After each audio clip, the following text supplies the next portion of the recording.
রমজান মাসের সবচাইতে সেরা আকর্ষণ হচ্ছে মুচমুচে ডালের পেঁয়াজু আর হচ্ছে পটল পাতার বড়া। এগুলো না থাকলে মনে হয় যে পুরো ইফতারিটাই অসম্পূর্ণ থেকে যায়। সো এভরিওয়ান, আসসালামু আলাইকুম, welcome back with my new recipe. আজকে আমি আপনাদের সাথে শেয়ার করব হচ্ছে ডালের বড়া আর হচ্ছে পটল পাতার রেসিপি। আর এটা হচ্ছে এমনভাবে আমি হচ্ছে আপনাদের সাথে শেয়ার করব যেটা আপনারা একদিন বানিয়ে অনেক দিন পর্যন্ত ফ্রিজে রেখে জাস্ট ইফতারের আগ মুহূর্তে ভেজে নিলেই হয়ে যাবে। সো এখানে আপনাদের হচ্ছে সময়ও বেঁচে যাবে এবং আপনাদের পরিশ্রমও বেঁচে যাবে। তো আমরা অনেক সময় মনে করি যে ভাজা পোড়া ইফতারিতে খাবো না, কিন্তু এটা না হলে মনে হয় যে কোনো কিছুই সম্পূর্ণ হয় না, অসম্পূর্ণই থেকে যায়। ইফতারের পরেও আমরা কিন্তু কুড়মুড় করে পেঁয়াজু চাপাতে ভালোবাসি। তো এখানে আমি সেটাই শেয়ার করব আপনাদের সাথে। তো এখানে আমি ডাল ভিজিয়ে রেখেছিলাম 4-5 ঘন্টা। আর এটা হচ্ছে খেসারির ডালে সবচাইতে ভালো হয়, যেটা মুচমুচে হয়। অন্য ডালে কিন্তু এত মুচমুচে হয় না। আর এখানে আমি কিছু পটল পাতা নিয়ে নিয়েছি। তো আমি এখানে হচ্ছে 2 ভাগে ভাগ করব ডালটাকে। তারপর এটাকে আমি মিক্সিতে পেস্ট বানিয়ে নিব। তারপরে আমি একসাথে দুইটা প্রিপেয়ার করে রাখবো। তারপরে আমি ইফতারের আগে শুধু ভেজে নিলে হয়ে যাবে। তো এখানে দেখতে পাচ্ছেন যে অর্ধেকটার বেশি আমি পরিমাণে করে নিয়েছি এমনি। আর এখানে করে নেব বাকিটা হচ্ছে পটল পাতা দিয়ে। তো তার জন্য পটল পাতাটাকে আমি আগেই একটু হচ্ছে ব্লেন্ডারে ব্লেন্ড করে নেব, নয়তো ডালের সাথে করতে গেলে কিন্তু পাতাটা একদম মসৃণ হবে না। সো এটাকে একটু করে নিলাম। তারপরে এর সাথে আমি ডাল মিশিয়ে করে নেব।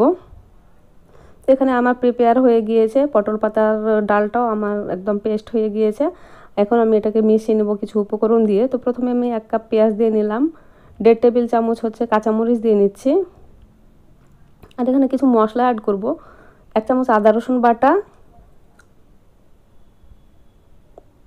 1/2 চামচ জিরে গুঁড়ো, সামান্য কিছু হচ্ছে হলুদ গুঁড়ো অপশনাল, মরিচ গুঁড়ো এটাও অপশনাল। কিন্তু এখানে আমি হচ্ছে দেখতেই পেলেন যে লবণটা মেশাচ্ছি না, লবণটা আমি অন্য সময় মেশাবো।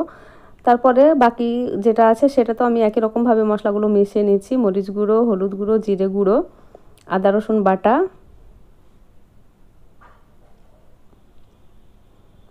1 কাপ পেঁয়াজ এখানেও দিয়ে নিলাম। তারপরে আমি হচ্ছে মরিচ কুচো দিয়ে নিলাম। তো মরিচটা আপনারা আপনাদের পছন্দ মতো দিয়ে নেবেন, বেশিও দিতে পারেন, কমও দিতে পারেন। আর এখানে আপনারা চাইলে কিন্তু একটা মশলা প্রিপেয়ার করে দিতে পারেন, সেটা হচ্ছে 5 ফোড়ন। তো আমার কাছে ছিল না, আমি ওটা দিইনি। আর এখানে মনে হলো যে আমার যে ডালটা এমনি এটা হচ্ছে একটু বেশি পরিমাণে আছে, সো এখানে আমি আরও কিছু 1/2 কাপ পরিমাণ পেঁয়াজ মিশিয়ে নিলাম। আর এটা যেহেতু আমি মুচমুচে করে ভাজবো ডুবো তেলে, সো ডুবো তেলে কিছু ভাজতে গেলে কিন্তু একটু পেঁয়াজটা বেশি দিতে হয়, তাহলে ভালো লাগে। তো এখানে আরেকটা জিনিস বলে রাখি যে হচ্ছে পটল পাতার বড়াটা কিন্তু ইফতারের পরে খাওয়াটা খুব ভালো, স্বাস্থ্যের জন্য অনেক ভালো, হেলদি একটা তিতা তিতা জিনিস। তো এটা অনেক কিছু থেকে আমাদেরকে হচ্ছে শরীরকে ভালো রাখে। তো এখানে আমি 2টি পটে এগুলোকে রেখে দিলাম, রেখে এটা আমি ডিপ ফ্রিজে রেখে দিব। তো পরিমাণ অনুযায়ী হচ্ছে 5 দিন 10 দিন যে যার মতো করে রেখে দিবেন। আর এটা 1-2 ঘন্টা আগে বের করলে কিন্তু হয়ে যাবে। তখন একটু লবণ মিশিয়ে ভেজে নেব, তাহলেই হবে। আর যদি এখন লবণ মিশিয়ে রেখে দিতাম, যখন আমি বের করব তখন কিন্তু পানি ছেড়ে দিবে। সো এই কারণে আমি হচ্ছে লবণটা স্কিপ করে দিয়েছি।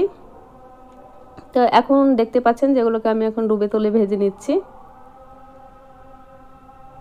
তো এভাবে আপনারা বানিয়ে রাখতে পারেন, তাহলে আপনাদের শ্রম, আপনাদের সময় সব কিছুই আপনারা বাঁচিয়ে নিতে পারবেন। কারণ হচ্ছে রোজার দিনে আমাদের যতই মনে হয় যে দুপুরে রান্না থাকে না, কিন্তু অনেক অনেক কাজ থাকে। তো এভাবে আপনারা বানিয়ে খেতে পারেন। সবাই হয়তো জানেন রেসিপি, তারপর আমি শেয়ার করলাম, হয়তো কারো উপকারে লাগতেও পারে। তো ভালো লাগলে ভিডিওটাতে লাইক কমেন্ট করবেন। আর এখানে যেটা আমি হচ্ছে পটল পাতা বানিয়েছিলাম, সরি এই ভিডিওটা আমার স্কিপ হয়ে গিয়েছে। এটা আমি চ্যাপটা চ্যাপটা করে হালকা তেলে ভেজেছিলাম, খুব কম তেল না আবার বেশি তেলও না, ডুবো তেল না, উল্টে পাল্টে ভেজেছিলাম জাস্ট। সবাই ভালো থাকবেন, সুস্থ থাকবেন, আল্লাহ হাফেজ।